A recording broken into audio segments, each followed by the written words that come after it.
Shëndetje, zonja dhe zotri, ju flas drejt për drejt nga studio Info Magazinës në Klan Kosova. Unë jam Kushtrim Sadiku, do jem bashkë me ju gjatë minutave në vazhdim. Këto ishin zhvillimet kryesore që shënon ditë. Qytetarët protestojnë kundër ndodhjes dhe kërkojnë veprime konkrete nga institucionet relevante nga ana tjetër kuvendi i Kosovës. Po zhvillon seancë të jashtëzakonshme për gjendjen alarmante të ndodhjes rreth debatit sot në pjesën e parë në Info Magazinë. Prishtina sot është liruar nga një numër i madh i makinave falë vendimit për mbrojtjen e mjedisit, ndërkohë kundër ndodhjes u protestua pra.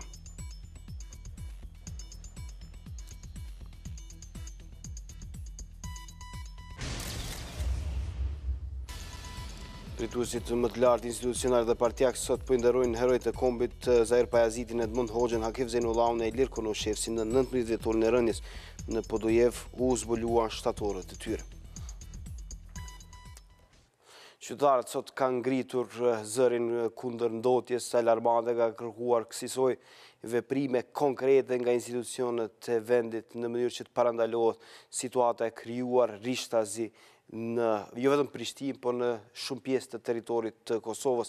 Rreth një kronike që po bëhet gati, do njoftohemi për pak çaste më vonë, ndërkohë kuvendi i Kosovës menjëherë pas kësaj proteste është mbledhur në një seancë të jashtëzakonshme të kërkuar ditë më parë nga kryesia, ku po diskutohet gjendja alarmante e ndodhjes së ajrit. Atje është kolegu im gazetar Kosov Gjoci, me cilin do lidhemi drejt për të marrë detajet hollësishme se çfarë po bëhet në kuvendin e Kosovës dhe cilat janë mesazhet që janë dërguar nga zgjedhurit të popullit. Kosova po vazhdon ende seanca e kuvendit të Kosovës. Po, Kushtrim, debati në seancën e Parlamentit të Kosovës është duke vazhduar, domethënë janë lajmëruar një numër goxha i madh i deputetëve për diskutim, megjithatë deri me tani janë prononcuar, domethënë duke nis nga inicuesi i kësaj seance që është kreu i kuvendit zoti Kadri Veseli, i cili është mbështetur dhe nga 39 deputetë të tjerë, po ashtu kanë folur edhe përfaqësues të grupeve parlamentare, ministra për mjedisit, Albina Reshitaj dhe disa ministra të tjerë që realisht domethënë kanë të bëjnë me çështjen e ambientit, mbrojtjen e ambientit, domethënë edhe këtij problemit ndotjes së ajrit për cilën edhe është duke i diskutuar. Gjatë debatit është paraqit domethënë gjendja alarmante që është tani në Prishtinë, Obiliq, Fushë Kosovë e disa qytete tjera, e po ashtu janë paraqitur edhe disa propozime se si të veprohet në një, po them, veprim afat shkurt, afat mesëm, por afat gjatë që kjo gjendje e ndotjes së ajrit, po edhe e shkatërimit mjedisit përgjithësi të ndalet, ka qenë deputeti i Lëvizjes së Vendosjes Dardajn Sejdeu, i cili si folsi i dytë pas inicuesit të seancës, ka dhënë 5 propozimet mbi të cilat realisht pak a shumë është fokusuar i gjithë debati, pasi që edhe propozimet e deputetëve tjera apo anëtarëve, pjesëtarëve të grupeve parlamentare të tjera ka qenë pak a shumë i ngjashëm, ndërto ka qenë që të investohet në zërimin e rrjetit e ngrohjes me avull apo kogenerimit, i cili do të ndihmonte shumë që në zvoglimin e përdorimit të lëndëve djegëse të cilat ndikojnë në ndotjen e ambientit. Po ashtu është kërkuar që të ketë një kontroll më të rreptë sa i përket kontrolleve teknike për makinat, cilat po ashtu konsiderohen si ndotës goxha të mëdhej, ndërkohë është folur edhe rreth cilësisë së naftës, derivateve të naftës në Kosovë, për cilën është thënë nga shumica e deputetëve se lë për të dëshiruar dhe se duhet të ketë një kontroll më të rreptë sa i përket cilësisë, gjë që po ashtu ndikon në ndotjen e ajrit dhe ambientit në përgjithësi. Është kërkuar që të shtohet gjelbrimi, që të subvencionohen domethënë njerëzit, bizneset apo edhe prodhuesit e energjisë së ripërtërishme, në këtë rast qoftë ato përmes diellit, erës, ujit edhe forma tjera domethënë të energjisë alternative.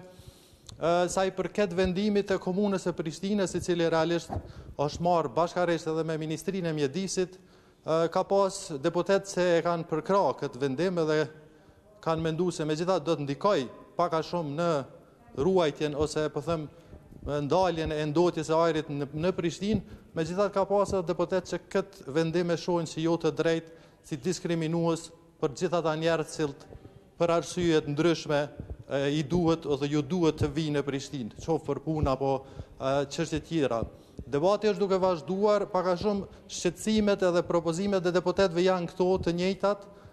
Aty ka qenë edhe ministrat cilët kanë bëjnë me këtë fushë, cilët janë deklaruar se janë duke u marrë masa që kjo gjendje të përmirësohet, megjithatë nga ata është thënë se diçka e tillë nuk mund të bëhet për një ditë, për një muaj apo për një vit, por duhet të punohet pak me gjatë, domethënë në kuptohet.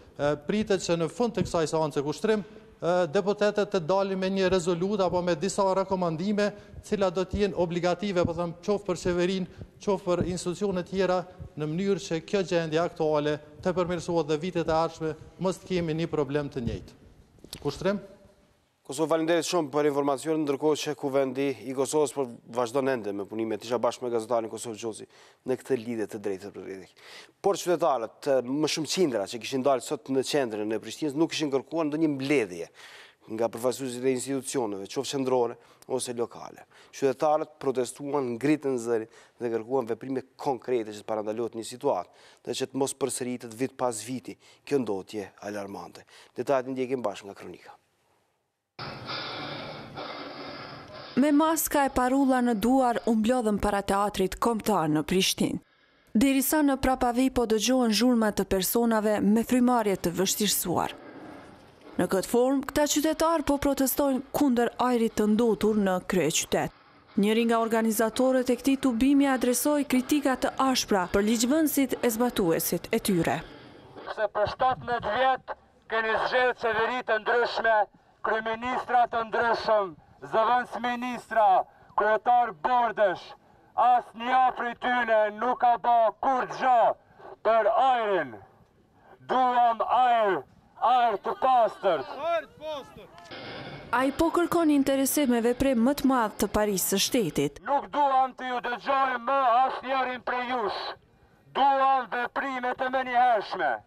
Nëse për 17 vjet nuk keni mundur të parandaloni ndotjen e ajrit. Fajin për këtë situatë të krijuar institucioneve po alën edhe qytetarët. Ata ka marrë përgjegjësinë me votën tonë që të kujdesen për neve. Mi po shihet se kujdesi i tyre është me thotë 0, për arsye se sot shikoja këtë popull me marrë tash me kontrolluar tek mjekët, çdo 2 person del me një bakterie nga ky element. Njëra prej kërkesave është që me përdor në formë tjetër prodhimit të energjisë elektrike, pra ka koha me lënë pak anash këtë prodhimin e energjisë elektrike përmes qymyrit.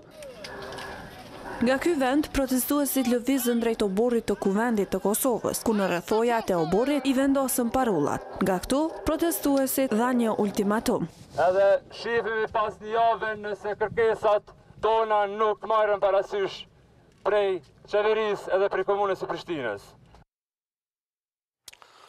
Masat e qeverisë komunale në Prishtinë kanë qenë që të ndalohet komunikacioni në perimetrin ose në zonën e qendrës së Prishtinës, masa që janë vendosur që nga ora 6 të mëngjesit dhe që do të vazhdojnë deri në orën 22. Kësaj qytetarët nuk kanë mundur të qarkullojnë me vetura, por qarkullimin ka qenë i mundësuar vetëm për FSK-n, për policinë dhe për taksit e licencuar sipas një vendimi të komunës së Prishtinës.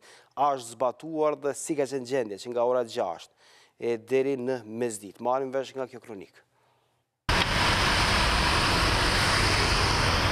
Është ora 6 e mëngjesit e ditës së mërkurë. Në këtë moment, nisi ndalimi i qarkullimit të automjeteve në përqendër të Prishtinës. Vendimin e autoriteteve të kryeqytetit po e zbatojnë policia dhe inspektorët. Numri i veturave nis të shtohet tek rrethi kryesor i Prishtinës. Disa shoferë edhe insistojnë të kalojnë, por insistimi i tyre nuk ju bën punë. Të llovinë e krijuar e kishte parashikuar hartuesi i projektit, nënkryetari i Prishtinës Selim Pacolli, i cili edhe vetë shkoi në punë me autobus të trafikut urban. Është shumë normale që të ketë ndoshta edhe të llovi të mundshme se jo gjithë qytetarët janë të njoftuar për vendimin dhe ata janë sy drejt Prishtinës. Mirë po një herë për një herë nuk ka ndonjë problem. Të llovi u shkaktua edhe në rrugën Ilir Konushevci, veçse dikush kishte gjetur një mënyrë për të ikur asaj. Dikujt nuk i pëlqeu ky vendim i komunës së Prishtinës. Jena mëso me këta. Kjo është rënë, që ka thonë këta? Kjo rënë. Por të lovi më e madhe u shkaktua tek bulevardi Bill Clinton. Aty u krijuan kolona të gjata e u shprehen pagnaci ndaj vendimit të komunës së Prishtinës. Të mllefosur nuk pati tek ata që shfrytzuan transportin publik, i cili edhe ishte pa pagesë. Vendim pozitiv, edhe mendoj që ka arrit me prodhu një efekt pozitiv. E inspeksioni u gjeti zgjidhje edhe atyre që jetojnë në qendër. Rastet kur evidentohet me dëshmi, në post dokumentacionit, që është banori lagjës brenda këtij perimetri, atëherë lejohet të kthehet në shtëpi me automjetin e tij. Siç merr vesh Klan Kosova, të angazhuar gjithë ditën do të jenë 52 polic, të cilët do të ndahen në 2 ndërrime.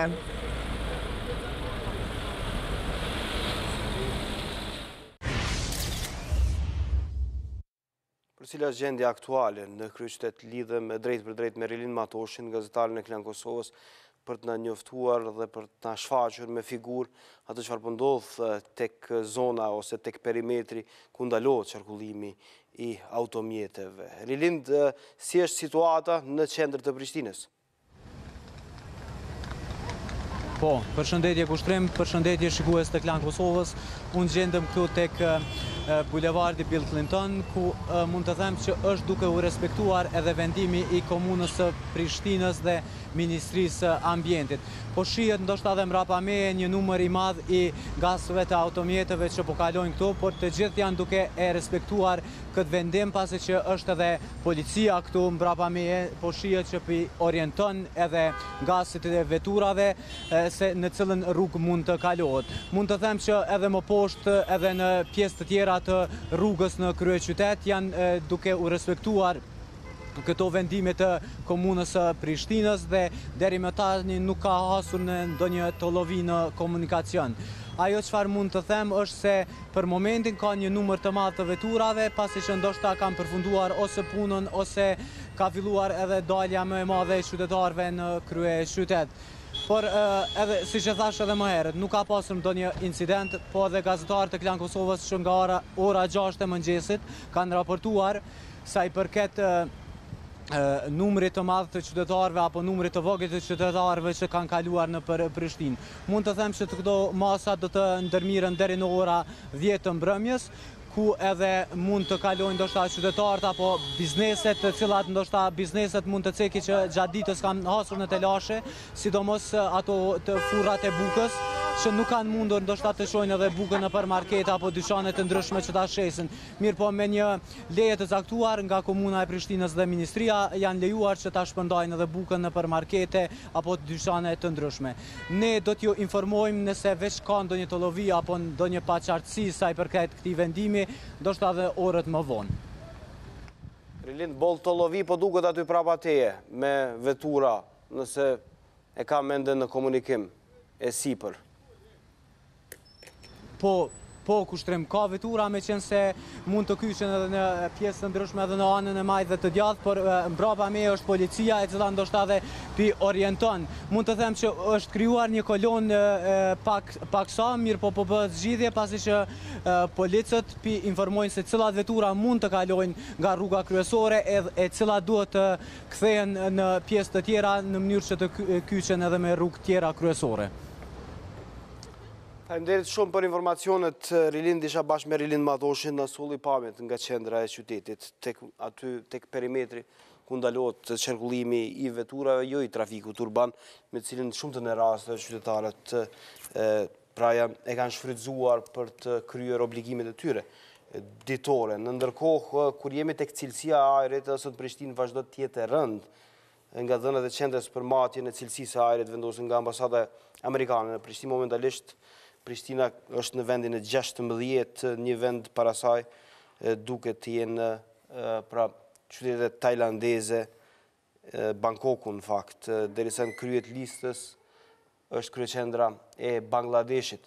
Situata pra vazhdon të jetë e rënduar për derisa në kuvendin e Kosovës po diskutohet ende se si gjendet zgjidhja për një situatë të tillë. Në studion e Infomagazinës vazhdojmë të trajtojmë këtë çështje me çështje alarmante. Zonja dhe zotëri, Leotrim Sahiti, këshilltar në Ministrinë e Mjedisit, është në studion e Infomagazinës. Zoti Sahiti, mirë se erdhët në studio. Bashkë me mua është zoti Lulzim Zeneli, jo si politikan, por si kimist, për të folur për situatën e fundit. Zoti Zeneli, mirë se erdhët në studion e Infomagazinës. Jeton Zogiani nga kraji Mimajt, aktor, por njëkohësisht pjesëmarrës në protestën e sotme, qytetar në qendër të Prishtinës. Zoti Zogiani, mirë se erdhët në studio. Mirë se erdhët. Po japim fjalën gjithë atyre ose qytetarëve, cilët e kanë ngritur zërin fillimisht. Pse dolën në protestë sot, zoti Zogiani? Po, realisht kushtrim,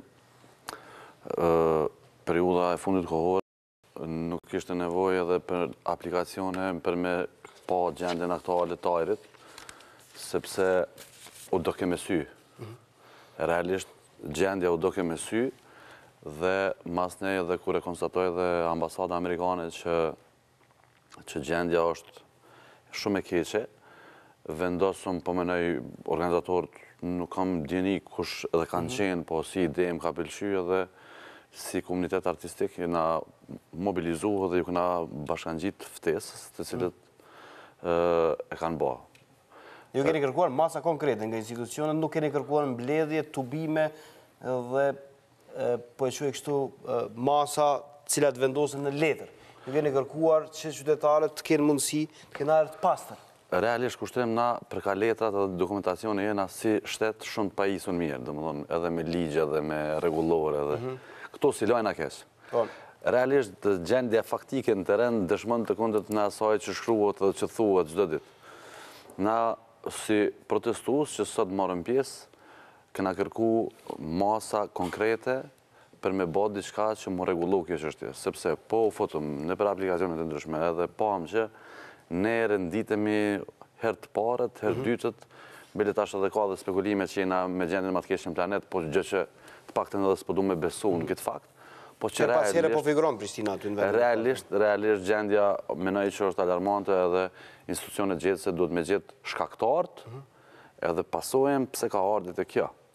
Na sot i këna ndalu veturat, këna tentu me marrë një masë preventive për me pa apo ullet pak, po realisht sot me pa të Kosovën që është të mënë, dhe më dhonë, krejt veturat, nashta po thëmë të Kosovës, Shqipnisë dhe të Maqedonisë, nuk lirojnë gastra sa liron një ogjak i Kosovës. Do flasim edhe për masën komunale, për çfarë po bëjnë institucionet lidhur me një situatë të tillë të krijuar, zoti Sahiti? Institucionet, nëse i referohem kuvendit të Kosovës, po zhvillojnë takim për momentin dhe po flitet deputetët po japin qasjen e tyre ka qenë një situatë të krijuar së fundmi. Ishte edhe ministrja në këtë takim. Vazhdimisht po ka diskutime të ndryshme, po që kështu edhe deklarime të ndryshme se kush është fajtori kryesor për ndodhjen. Është termocentrali, janë veturat, është të ngjilli që shitet, cilat janë arsyet, po që kështu është bërë një studim i duhur për të nxjerrë një epilog të duhur në mënyrë që të procedohet më tutje dhe qytetarët mos ta kenë një ajër të ndotur të tillë. Po, faleminderit. Problemi në starit është problemi shtresuar dhe problemi trashëguar. Do të thotë është hera parë që një ministre pranon që kemi ndotetarit dhe kjo do të thotë është hapi parë i zgjidhjes problemit. Dhe është hera parë që institucionet e Kosovës, konkretisht Ministria e Mjedisit dhe Komuna Prishtinës ndërmarrin hapa konkret në tejkalimin e kësaj situate. Dhe Ministra e Mjedisit dhe Planifikimit hapësënuar Albina Reshitaj, qysh në fillim të mandatit të saj, ka hartuar planin aktivitetet, ka kryuar grupin faktikisht për hartimin e këtij plani, për reduktimin ndotestarit, dhe në kadër të plani ne kemi planifikuar aktivitete dhe veprime konkrete në reduktimin ndotestarit.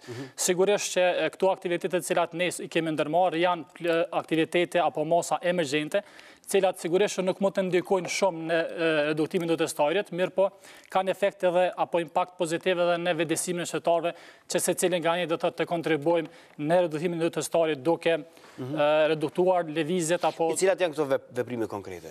Veprimet konkrete cilat e kemi marrë bashkëpunim me Komunën e Prishtinës janë që në këtë periudhë ku ka nivel të lartë të ndotjes së ajrit, kemi, do të ka filluar sot dhe veprimet e ndalimit të qarkullimit të veturave në zonën e parë të kryeqytetit.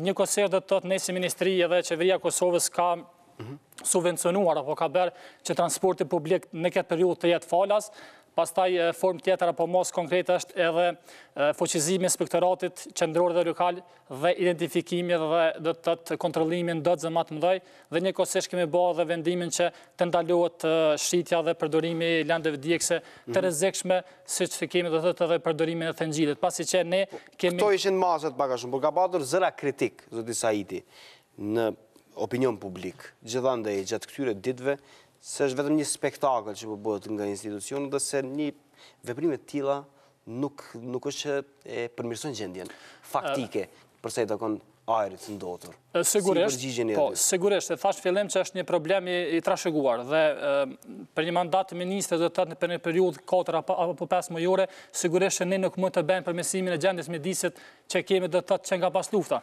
Mirë po ne jemi të parë do të thotë ministra Reshita që ka filluar me ndërmarr diçka.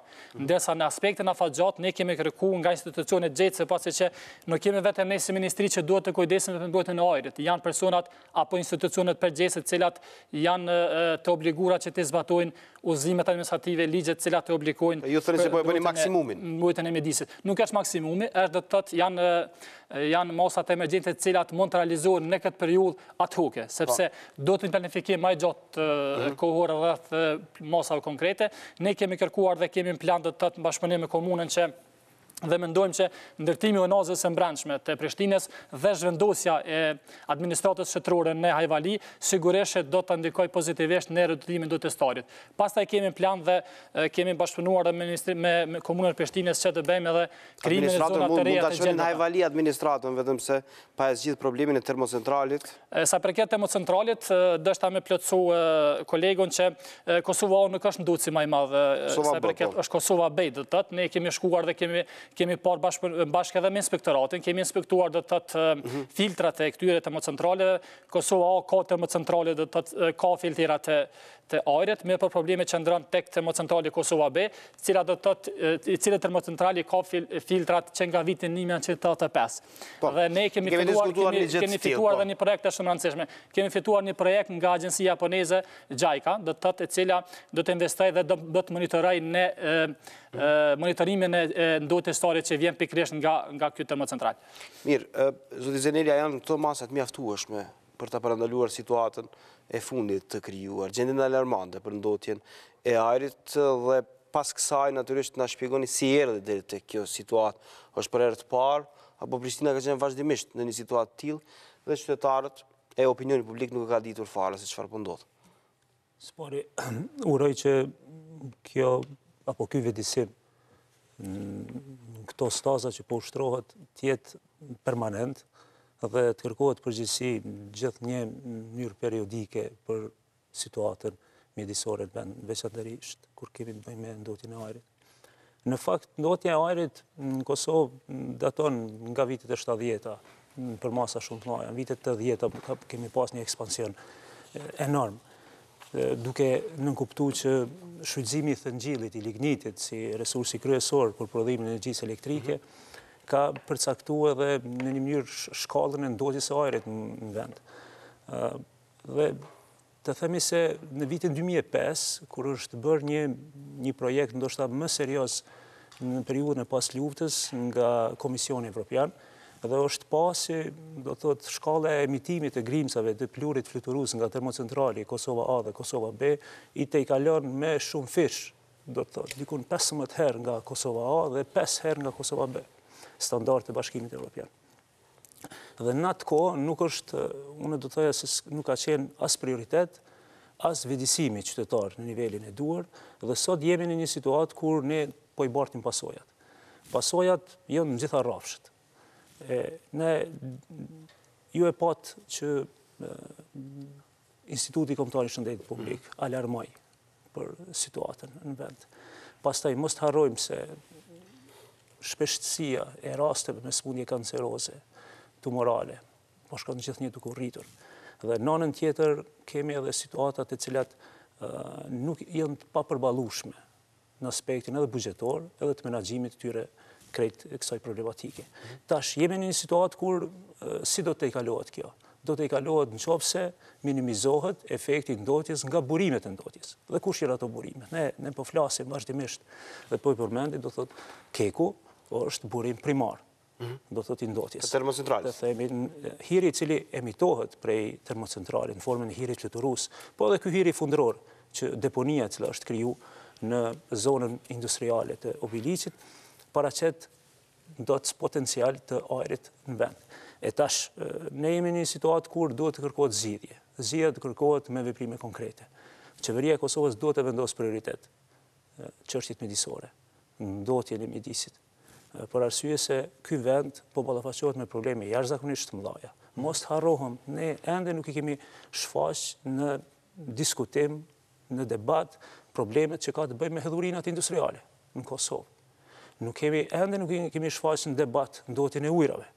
Dhe ato ndotjet e ujrave, ju e dini, do të thotë se krejt këto qarkullojnë nëpërmes, ta themi, një cikël dhe vjen deri te ushqimi në tryeza jonë.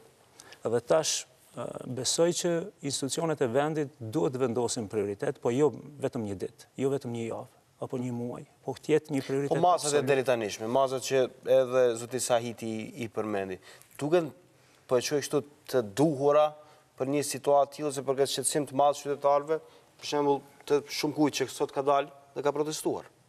Po, ne duhet të përshëndesim çdo lëvizje e cila reflekton pozitivitet në këtë aspekt. Mirë, po a mjaftojnë? Absolut, do të thotë, nëse kemi një piknisje, nga duhet të referohemi, duhet të vlerësohet pozitivisht. Po kjo duhet vazhdoj. Duhet vazhdoj me masa konkrete, në gjitha rrafshet, duke përfshirë edhe aktorë tjerë, të cilët janë burim të ndotjes. Ju lutem, mos ta kemi parasysh, nuk është vetëm edhe Keku. Ne Keku po reflektohet në Prishtinë, kryeqytet.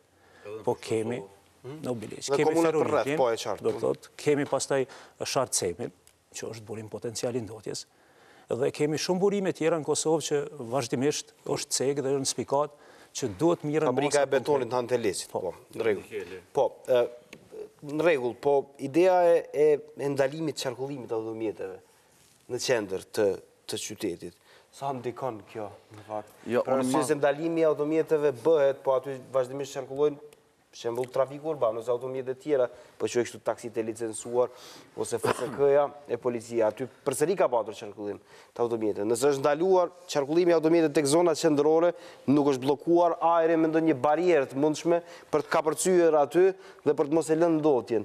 Si të duk kjo masë?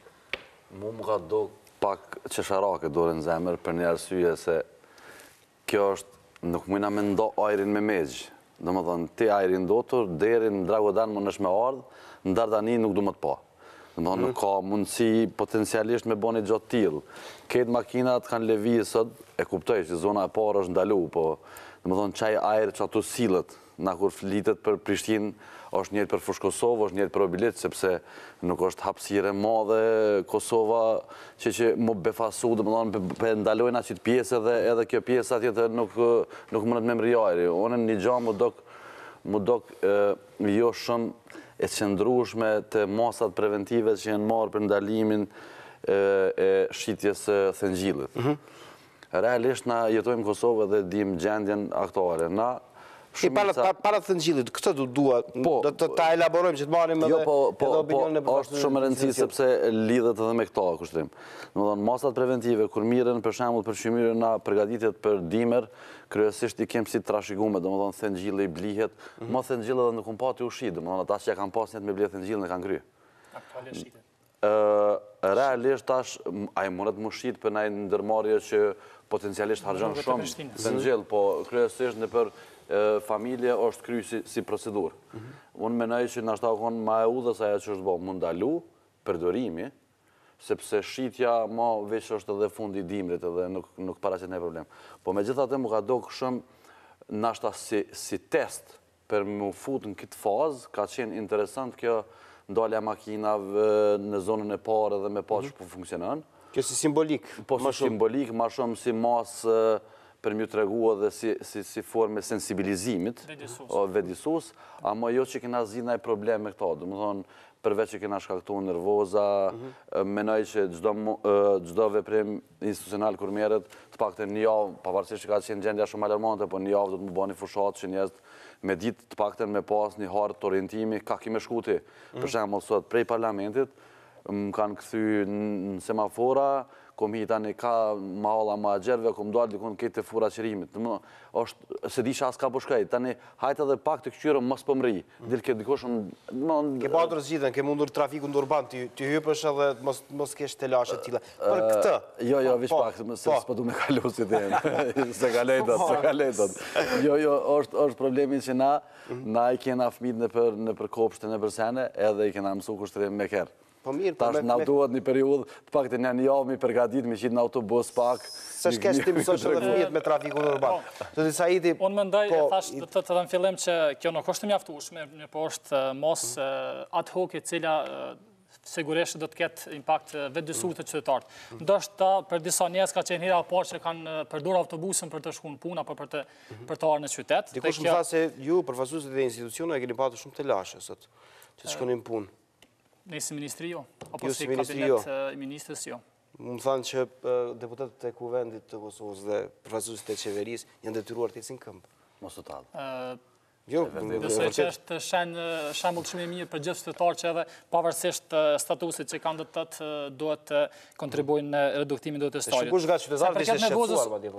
Sa i përket nevojës, ajo që kemi vërejt në këtë aspekt është që do të thotë me njoftimin tonë për marrjen e vendimit për reduktimin e qarkullimit veturave në zonën e parë të kryeqytetit, do të thotë qytetarët ka pasur numër më aty që nuk kanë ardhur në Prishtinë me vetura. Dhe të thotë automatikisht kanë përdorur transportin publik. Dhe në këtë aspekt ne nuk kemi pas bllokada, nuk kemi pas kaos. Falenderoj Policinë e Kosovës se cila ka bënë një punë shumë të mirë në organizimin e këtij plani operacional dhe thash më herët që është masa e parë e cila po ndërmerret. Sigurisht që ka vrejtje, sigurisht që ka gjëra të cilat duhet përmirësuar, mirë po mendoj që është një shembull shumë i mirë dhe kjo masë do të thotë nuk është e para që po ndërmerret në Kosovë. Shembull i tillë do të thotë kanë ndërmarrë edhe shtetet e Evropës, kemi rastin e Maqedonisë, do të thotë Shkupi në shumicën e rasteve i tejkalon normat e ndotjes starit në krahasim me Kosovën, do të thotë para 2 orë ne kishim një Kosovën në vendin e 24-t.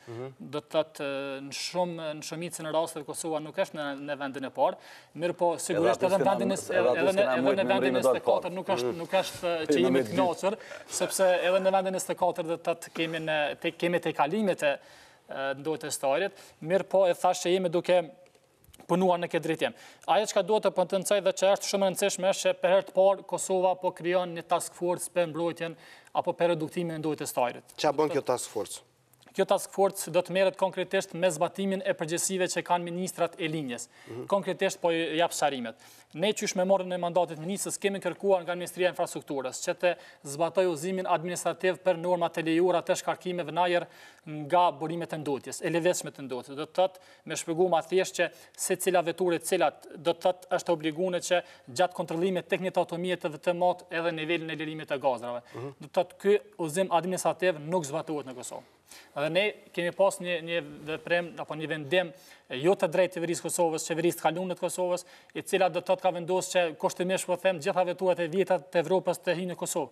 Dhe do të thotë tani kemi vendimin tjetër që Kosovë lejon të importojnë vetëm veturat të cilat janë jo më të vjetra se 10 vjet, mirë po faktikisht çka të bëjmë ne me veturat të cilat janë brenda, e cilat do të thotë asnjëherë nuk i nështruan testit të lirimit të gazrave apo emitimit të gazrave të cilat ato bëjnë. Kështu që ju thoni se është bërë task force për zbatimin e ligjit sepse ligji nuk është zbatuar në rregull, po zoti Zeneli, nga ana tjetër. Zoti Zeneli, a duhet merrem me vetura apo me termocentralën?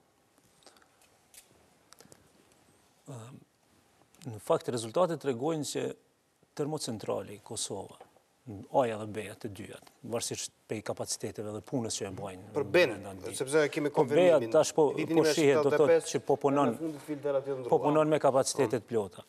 Dhe ajo që do të thotë termocentrali, puna e termocentraleve, gaz hiri dhe gazrat që emitohen, dhe dyta, deponia e hirit që s'po flasim, janë burime potencialet në ndotjes. Këto është, dikun kontribojnë, mos themi me shifra të stërmaluar, po dikun mi 70% të ndotjes së ajrit në vend.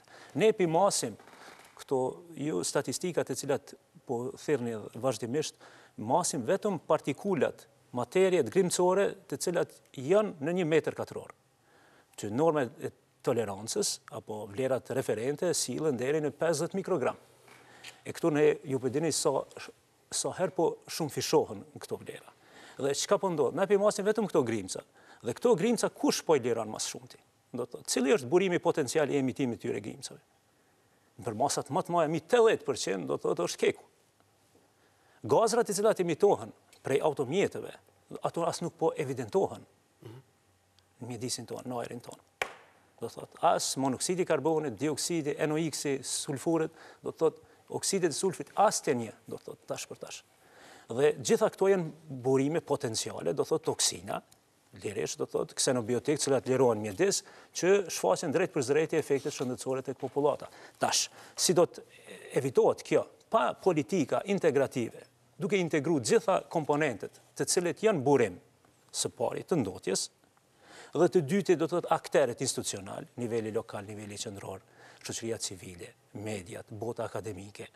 Gjitha këto vetëm me politika integrative mund t'i zgjedhim, mund t'i ofrojmë zgjidhjen e këtyre problemeve. Por ndryshe, nëse pretendohet se vetëm do të jetë përgjegjësi e një ministrisë caktuar. Ju e dini do të thotë nëse edhe një rrugë mund ndërtuhet, legjislacioni në fuqi, që është në Kosovë, nënkupton që ajo rrugë do t'i nështrohet vlerësimit strategjik mjedisor. Vlerësimin e ndikimit mjedis. Vendoset prioritet të e quhet nacional. Po, kusht merret pastaj zoti Zeneli, kusht merret me demarkacion, me gjykatë speciale. Këtu është një problem tjetër. Në shekullin 21, terminologjinë mos shumti që ndëgjojmë. Kusht merret me kriza politike. Është zhvillimi i qëndrueshëm. Dhe kush e bën zhvillimin e qëndrueshëm, nëse zhvillimi ekonomik, mbrojtja e mjedisit dhe komponenta sociale nuk vendosen në një harmoni, në një balancë, atëherë nuk mund të kemi zhvillim qëndrueshëm. Ne gjithmonë po synojmë të zgjidhim problemet sociale, po synojmë të zhvillojmë sferën ekonomike, po kjo komponenta mjedisore gjithmonë po çalon. Prandaj nuk mund të themi se as pretendojmë që të kemi zhvillim qëndrueshëm derisa mbrojtja e mjedisit vendoset si prioritet qeverisës. Po, e keni seriozisht që institucionet dhe politika i ka prioritet ekonominë e sociale? Nëse ky vend pretendon, të faktën po pretendon, në mënyrë deklarative, po pretendon dhe të futet një ditë në BE, politikat mjedisore, apo çështja e mjedisit është top prioritet në politikat e Bashkimit Evropian. Dhe nëse ne dojmë nesër të futemi, të integrohemi në Bashkimin Evropian, atëherë këto duhet të mirëme me këto probleme. Dhe unë besoj që ka ardhur koha, këtu po shihet edhe shoqëria civile, edhe lëvizjet qytetare, në përgjithësi, janë të interesuar që të mirën, që të bëjnë presion në institucionet kompetente që kjo çështje të merr pozitën meritore të zgjidhjes. Po, absolutisht. Po kush merret pastaj me krizë politike? Kush të bëj këtë krizë politike zoti Zogiani? Prioritete kena në herë ajrin. Këto janë lajmet që i dëgjoj qytetarët për ditë. Prioriteti i qytetarëve është ajri. Për pjesën e atyne që kanë bo ata dhe që janë të bo le të mirën ata, na kena hallin konkret, po prapë më këthyte... Po pëse po e kupton ironin? Po, absolutisht. Më këthyte çështja e ajrit, sepse kjo është shumë rëndësishme. Na aktualisht kena shumë pak fabrika që janë ndotës potencial të ajrit. Sepse na kena një kekë dhe që thanë që mos të përsëritemi prapë. Po e zojmë Selaniku, një qytet jo shumë larkë për neve, unë e herën e fundit kur isha kumë pa me qindra fabrika që funksionojnë. Dhe paramendo situatën, sikur ne të zhvillohemi ekonomikisht, edhe të ftojmë investitor. Në qoftë se vazhdojnë ata mos mi zbatu regullat e lojës të cilat kërkohen, neve këshim në marë në qafë kushtim. Në mund që kemi mërë mi pritë. Dhe kjo është probleme. Me 2-3 element që i kena, na kena probleme të jashtëzakonshme. Dhe që shë tha dhe parafolë, si do më thonë, e specifikoj qartë. I kena problemet e qarta ku jena dhe të fokusohemi të problemi. 70% e ndotjes në Kosovë është keku. Na mujna minal veturat sa dojna, edhe mujna minal mishim, me vendos 24 orë se zbat na mishim më tonë. Tranga dhe këshyre. Po, ideja është që problemi është metaforishte. Dhe më thonë, problemi është që po të tregohet ideja... Shumë kush është qëtësua më shumë për çështjen e vetura dhe komunikacionit të qendrës sa për ajrin është një pjesë kushtim, për mos para gjykat lutem. është një pjesë. Mirë, po është diskutim e sipër, po. Deshta me ndërlidh tek do të të pajtohem me ekspertin që është hera parë që do të të në kalune nuk është marrë, nuk është po prioritet dhe shtetësuese është që pse duhet ne vetëm atëherë kur kemi presion apo kur kemi kriteret të Bashkimit Evropian të merren me çështje caktuara. Dëshmi që ne deri me tani asnjëherë nuk e kemi trajtuar si prioritet me cek që sa ku me zgjatë kjo masë preventive, domethënë, a keni analizu edhe sa kena mos sill na rreth rrotull, duke mos e ditë ka po shkojnë. Domethënë kjo është shumë e rëndësishme për publikun edhe për mua me ditë. Për gjithë ata. Sigurisht, para se të kaloj tek pyetja e... Vetëm shkurtimisht lutem, sepse jemi në debat. Vetëm deshta me përmend 3 faktorë, do të thotë 3 dëshmi që tregojnë që do të thotë deri më tani nuk e kanë pa apo nuk e kanë marrë seriozisht çështën e mjedisit. Deta kanë shfrytzuar mjedisin dhe nuk e kanë bërë mjedisin. Çështja sa kanë marrë seriozisht kjo po doket. Është çështja e software, do të thotë deri më tani ne do të thotë edhe tash po duhet me u bazu në motet e ambasadës amerikane. Ne kemi 2 stacione në Kosovë, motet stare. Këto mote, jo, s'është çështja ato. Këto mote do të thotë nuk bëhen kur mungon, do të thotë ka mungu vetëm një software i cili do të mundsonte që secili qytetar i Kosovës të shikojë të në kohë reale nivelin e testarit, sepse sa i përket motësit e ambasadës, është matë statik që tregon vetëm pendutin e arit në lagjën e Arbëria. Dhe aty do të thotë është lagje e cila është afër termocentrale. Nuk po thamë që e huq. Absolutisht, nuk po dyshoj në profesionalizmin e tyre. Kur të motën ata është punë mbyllur. Çështja e tyre është, çështja në këtë aspekt është që do të thotë ne në këtë aspekt për post termocentralit që është afër kësaj lagje, ne do të thotë kemi të bëjmë në atë lagje, kemi identifikuar edhe pika ndotë që vijnë nga përdorimi i thëngjilit, madje edhe i gomave. E sigurisht që përdorimi i këtyre lëndëve të rrezikshme djegëse sigurisht që ka me rrit nivelin e ndotës starit. Pastaj do të përmend faktorin tjetër. Para se të shkosh te faktori tjetër tek matja për zoti Zeneli deshtit në lidhje. Mos ta lokalizojmë problemin të veturat. Nesër kur të kemi zgjohemi në mëngjes dhe ata të cilët ju bjen të qarkullojnë prej bregu i diellit në qendër. E shohin se si qëndron puna me ajrin dhe ka vjendotje. Nëse ne nuk e kemi zgjedh problemin, nuk e di tash qeveria e Kosovës a ka marrë iniciativë takohet me krerët e kekut, me bordin menaxhues dhe të shërtojnë do të thotë mundësitë që të kjo çështje të ndryshojë, të përmirësohet. Shkolla e emitimit. Mirë, po nuk ka ndryshuar kjo çështje. Është dalje publike me dhe nëse ne mendojmë se nesër dhe mas nesër është kryeministit në kek. Po, është shku për qëllime tjera. Do thotë, nuk ka qenë temë prioritare ta themi, bisedimit ambienti. Po tash e kemi situatën çfarë kemi. Nëse mendojmë se do të vazhdon me një situata të ndryshoj vetvetiu, pa masa adekuate në trajtimin e problemeve që rrjedhin pe kekut, e para. Dhe e dyta, ta themi tash, nuk e di unë sa në përqindje zëjnë vend krejt këto djegjet e thëngjillit tek anvisëria apo tek ekonomia private. Do të thotë, unë të themi se është përqindja shumë e vogël në krahasim me shkallën e djegjes së karburantit fosile në kek. Dhe prandaj nuk mundet, ne duhet lidhme me boshtin e problemit. Këto ditë po delë si përfaqë zoti Zeneli. Dhe nëse këtë nuk e trajtojmë atëherë... Përdor ende thëngjillin për ngrohje dhe për shumë çështje të tjera. Por ideja është në aspektin ekonomik. Në fasën tregtëzi, 10 ton thëngjill mund të kushtojnë diku rreth 200 euro. 10 ton thëngjill kalohet një dimër i tërë. Dhe aspekti ekonomik në Kosovë, ju e dini se cili është. Si të bëhet zgjidhja, ti duhet mos përdorni thëngjell. Jo, unë më herët e ceka, do thot, pa politika integrative, ku edhe komponentën sociale kemi pas parasysh, edhe këtë pjesën ekonomike, edhe mbrojtjen mjedisore, nuk mund zgjidhet ky problem.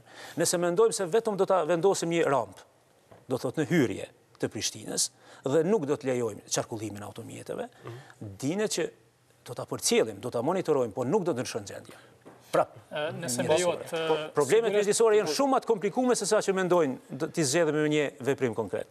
Prandaj nëse një problem është akumuluar për vite tona, me decenje, dhe tash ne mendojmë se brenda ditës do ta zgjedhim, unë do të thoja kjo është vetëm ajo që ne e quajmë politikë ditore. Po jo diçka një mas adekuate e cila sigurisht problemet do të thotë janë zinxhirore. Sepse po të kishëm në shtrirjet e sistemet e kogjenerimit, sigurisht qytetarët e Prishtinës nuk do të kishin nevojë të përdorin thëngjillin. Dhe ne kemi kërkuar nga Ministria e Zhvillimit Ekonomik që të bëni gjë të tillë. Sepse ne nuk mund të ndalojmë do të thotë në gjitha fazat përdorimin e thëngjillit ku njerëzit të nuk e kanë mundësinë që të kenë qasje të direkte në kogenerim. Sa përket doshta të ndalim tek softveri. Me ardhjen e ministrës Reshita, aktiviteti i parë që ka qenë sa përket ndotestarit ka qenë pikërisht instalimi i softverit. Dhe po besoj që tani ne me fazën e tenderimit dhe po besoj që brenda një muaji do ta kemi softverin i cili do ta mundsoj që secili nga ne në smartphone të shikojmë në kohë reale nivelin ndotestarit dhe vetëm mos ta shikojmë vetëm në një pikë. Edhe një app. Sigurisht do të jetë të app në telefon. Dhe dëshmi tjetër e tretë që do të thotë deri më tani nuk e kanë shikuar mjedisin si prioritet është edhe buxheti. Shumica e buxhetit të kësaj ministrie deri më tani dhe faktikisht edhe tash shkon për shpenzime. Dhe në këtë aspekt do të thotë ne kemi taksën ekologjike, e cila edhe pse do të thotë është kusht për regjistrimin e veturave, ky fond shkon në buxhetin e Kosovës, mirë po nuk dedikohet për hartimin, për realizimin e projekteve për mbrojtjen e mjedisit. Dhe ne kemi iniciuar do të thotë sepse sipas ligjit për mbrojtjen e mjedisit, ne në 77 specifikon që duhet hartohet dhe miratohet ligji për krijimin e fondit për mbrojtjen e mjedisit. Dhe nëse po të kishim ne këtë fond, gjitha mitet e grumbulluara nga taksa ekologjike do të përdore për hartimin dhe realizimin e projekte si për shembull reduktimin e ndotestarit, pastaj reduktimin e dëmeve të cilat shkaktojnë operatorët ekonomik, mandej krijimin e zonave të reja të gjelbërta, sepse Prishtina do të thotë është ndoshta kryeqyteti për më pak gjelbrim në rajon. Në univers. Në rajon. Më falë, o shumë rëndësi, pa dorë më ndërprej, o shumë rëndësi më na tregu këtë masë preventive sa ku me zgjatë. Ti si zyrtar i institucionit dhe më na tregu. Sa i përket... Zyrtari mund të fletë për ministrinë, sepse të kemi edhe komunën. Po, i mbeta bësh... Me gjitha të këta janë në koherencë me komunën edhe me ministrinë. Dhe më thonë, o shumë rëndësi me ditë sa ku me zgjatë këtë test. Në qofë se mujnë na me quj test, apo ka në seriozisht një vetë kalendarek, dhe më thonë mos me lanë, më në zonën e parë, mos më fut makinat edhe njëri përgatitet psikologjikisht e gjanë autobusin e vetë preferuar, për shumë varet për njërës të rësë. E ke shqecimin në makinës, e? Normal, se cilë vetë për shqecimin. Mendoa që e ke shqecimin e ajet. A foleti ma herët edhe për shqecimin e ministrat që s'kanë mujtë me shku me vetura në punë. Po, isha gëgjaj shumë i prengosër, ma dje. Bashkë, Çdo veprem që të ndërmerret nga ministria dhe nga komuna sigurisht do të jetë në harmoni me kushtet meteorologjike. Do të thotë nëse ne shohim që ditët në VM kemi ulje të ndotestarit, sigurisht është e panevojshme të vazhdojmë me këtë masë. Nëse kemi rritje të ndotestarit, sigurisht ne do të shikojmë edhe masa tjera, të cilat do të janë edhe më rigoroze.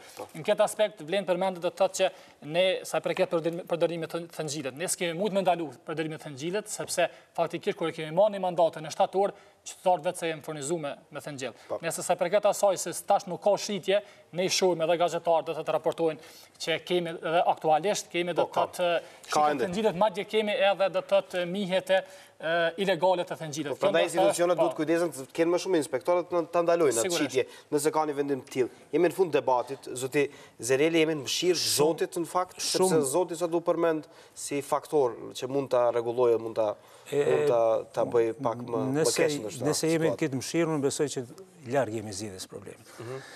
Shumë shtete të ish Jugosllavisë, për marrim shembull Kroacia, i ka zgjedhur këto probleme mirë po me profesionalizëm, me politika, do thot, strategjike, të cilat kanë nënkuptue edhe shfrytëzimin e mjeteve të fondeve të Bashkimit Evropian. E kemi rastin e IPA-s. Une nuk e di, do të thot, por nuk besoj që e din edhe shumë kush, dhe qeveria e Kosovës a ka kapacitetet mjaftueshme që t'i thith këto mjete, këto fonde, në hartimin e politikave operacionale që nënkupton zvoglimin e ndotjes në vend. Në qoftë se këto arrim ne si shoqëri, të implementojmë, atëherë jemi shumë afër zgjidhjes së problemeve. Të merrem vetëm një shembull, për një vit, Kroacia një vit para antarësimit në BE i ka implementuar 153 projekte në fushën e mjedisit, që kanë qenë projekte kapitale në vlerë qindra milionëshe. Dhe për mi implementu këto projekte dhe mi hartu këto strategji në fushën e mjedisit, duhet me pas kapacitete institucionale, që unë dyshoj që vendi ynë i ka këto kapacitete për mi implementu edhe me sa nuk i gjendje. Edhe me pas prioritet. Ky është debati sot. Faleminderit shumë për pjesëmarrjen. Spota publicitare kthehemi për informacione tjera që ndronin më tutje me Infomagazin. Jemi rikthyer drejt për të vjuar më tutje me informacione tjera dhe kronikat e përgatitura nga desku informativ i Klan Kosovës. Drejtuesit më të lartë institucional dhe partijak sot po nderojnë heronjt të kombit Zahir Pajazitin, Edmond Hoxhën e Hakif Zenullaun e Ilir Konoshesin në përvjetorin në rëndjes, në ndërkohë që në Podojev u zbuluan shtatorët e tyre. Detajet ndjekim bashkë nga kronika. Sheshi pothuajse i zbrast, për pak do të mbushet me vizitor të rëndësishëm. Para shtatorës së herojit të kombit, emrin e cilit e mban edhe ky vend, u përkulën sot zyrtar të lartë shtetëror. Presidenti Hashim Thaçi në homazhet që bëri te Zahir Pajaziti, tha se rënia e tij dhe bashkëluftëtarëve të tij bëri kthes në historinë e vendit. Sot kujtojmë me pietetin më të lartë institucionet e shtetit Kosovës, gjithë kombi i Kosovës, ta të herojt të kombit që me sakrificin e tyre e masivizuan rezistencën, sollën unitet qytetar dhe vëmendje ndërkombëtare për Kosovën. Veç Thaçit, këtu erdhi për homazhe edhe kryeministri Ramush Haradinaj. Ky me veti pati goxha shumë shoqëri. E ky vet bëri diçka ndryshe nga herët e kaluara. Lulet i ka qitë ma i revi familjes Pajaziti, dojmë me boni kulturën të ardhmen, që shiritat kur i prejmë, gjaret kur ndodhin, mundësisht mos t'i bojmë na, politikanë, po t'i bojnë trit, thmit e dëshmorëve, thmit e familjeve që kanë në temel lirish njerëz të vetë. Lule Vendosi edhe Albin Kurti i vetë vendosjes. Respekti për herojt dëshmorët dhe martirët e kombit tonë është respekt për vetën tonë si qytetar të Republikës, si aktivist politik e si politikan përfaqësues. Në 21 vjetorin e rënjës së Zahir Pajazitit, Edmond Hoxhës, Hakif Zenullaut e Ilir Konushevcit, homazhe bën edhe bashkëluftëtarët e tyre dhe nënkryetari i komunës së Prishtinës Selim Pacolli. Pos homazheve në Prishtinë, të mërkurën u zbuluan shtatorët e 4 luftëtarëve të UÇK-s në sheshin e dëshmorëve në Podujev. Sot në varrezat e dëshmorëve në Kleçk është varrosur ish ushtari i shlimtarit të Kosovës, Haradin Bale, i cili ndroi jetë në mëngjesin e hershëm. Në varrimin e tij ka marrë pjesë shumë bashkëluftëtar dhe bashkëqytetarë, zëvendës kryeministri Fatmir Lima e ka shkuar lart rolin e Balës gjatë luftës së vitit 1999, por pas luftës që siç ka thënë ka mbrojtur me dinjitet luftën e shenjtë. Lima dhe Bale përveç në luftë kanë qenë bashkë edhe në tribunalin e Hagës për akuzat për krime lufte. Rolin e Balës e vlerësuan edhe shumë bashkëqytetarë të tij. Ndërkohë, ambasadori i Shteteve të Bashkuara të Amerikës në Kosovë, Greg Delavi, ka shkruar në Twitter se populli i Kosovës nuk e dëshiron shfuqizimin e gjykatës speciale. Ai ka shtuar se duart roket politikanët dhe të tjerët që flasin publikisht kundër kësaj nisme. Ndërkombëtarët kanë paralajmëruar shtetin e Kosovës se në rast se ndodh një gjë e tillë do të ketë implikime serioze negative për të ardhmen e Kosovës si pjesë e Evropës.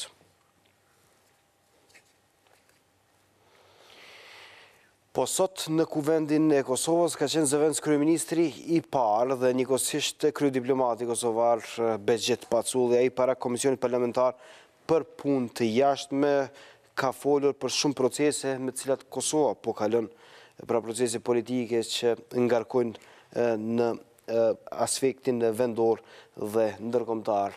Ai u ballafaqua edhe me deputetin e lëvizjes vetëvendosje Visari Meri, kur foli për një debat që më herët e kishte bërë me Ivica Dačićin në New York, por edhe rreth çështjeve të tjera. Detajet ndjekim bashkë nga kronika e Dibrani Strifit. Begjet Pacolli është paraqitur para Komisionit Parlamentar për punë të jashtme. Antarëve të këtij organi u tha se mosmiratimi i demarkacionit e shfuqizimi i mundshëm i dhomave të specializuara do të sjellë pasoja për Kosovën. Këtë paralajmërim zëvendës kryeministrit dhe kryediplomatit kosovar sipas tij kanë thënë shumë miq ndërkombëtar. Këto iniciativa janë fatale për Kosovën. Unë e shoh se çdo ditë më tepër ka një pothuajse një izolim të heshtur për Kosovën. Ministri i punëve të jashtme u ballafaqua me shumë pyetje nga antarët e këtij mekanizmi të kuvendit. Deputeti Visari Meri shtoi pyetje që ndërlidhen me Rusinë e Serbinë. si mund të thuhet që kemi dhe jemi të interesuar të kemi marrëdhënie të mira me Rusin, kur e dim se çfarë qasje ka deri tash ky vend tash i Republikës Kosovës. Kësaj pyetje ju përgjigj Pacolli. Asnjë paragjykim personalisht nuk kam më të keq për Rusin në krahasim me Ukrainën.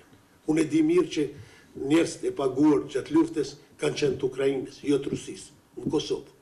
Kanë qenë mbi 200 ushtarë të paguar në Kosovë që kanë bërë masakrën nëpër Kosovë. Ymeri vazhdoi me pyetjet e tjera për Pacollën duke sjellë në vëmendje ministrit të jashtëm një ballafaqim në New York me homologun e tij serb Ivica Dačić. Atë botë debati Pacolli-Dačić ishte fokusuar për Mitrovicën Veriore, e cila sipas Pacollit ishte dashur të shndrohet në zonë të lirë ekonomike. Pacolli e Ymeri në komision u përplasën rreth kësaj pike. Në çfarë mënyre pretendohet të zgjidhet ajo? Po, me luftë apo me dialog? Është financues dhe me mbajtje këtij krimi Serbia. Është Serbia, po. Ilegalitetin. Duhet me Serbinë. Ne tash domethënë po e lusim Serbinë. Jo me krimin, me Serbinë. Me ilegalitetin po flas. Pos kësaj, Pacolli shtoi se ai personalisht është për krimin e një tregu të përbashkët në Ballkan. Krye diplomati kosovar para komisionit foli edhe për problemet që kishte gjetur kur mori drejtimin e Ministrisë së Jashtme. Askush nuk e kishte të qartë si ka ndodhur, çka ka ndodhur, se kishte ndodhur edhe në natën e fundit praktikisht, kur është ndruar qeveria ato gradime. Dhe ne kemi anuluar ato. Bexhet Pacolli ka thënë se është duke lobuar për njohjen e Kosovës nga disa shtetet e Afrikës e Amerikës Jugore. Ai informoi deputetët edhe për ofanzivën diplomatike nga ana e Serbisë për t'i penguar këto shtete që ta njohin Kosovën. Sipas Pacollit, Beogradi zyrtar ka ndarë 300 milion euro dhe ka angazhuar mbi 20 diplomatë të rryer kryesisht në Afrikë për t'i parandaluar njohjet e Kosovës.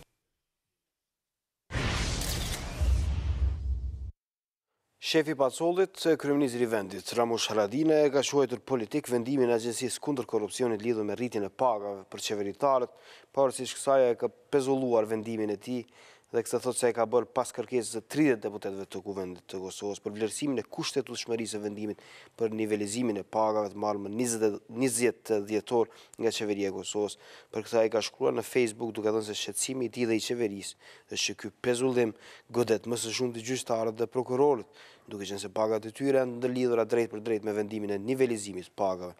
Tutje ai ka shtuar se pa marrë parasysh epilogun e kësaj çështje, do të përpiqet që të gjejë mënyrën për të siguruar përkrahjen e plotë për gjyqtarët dhe prokurorët në vend.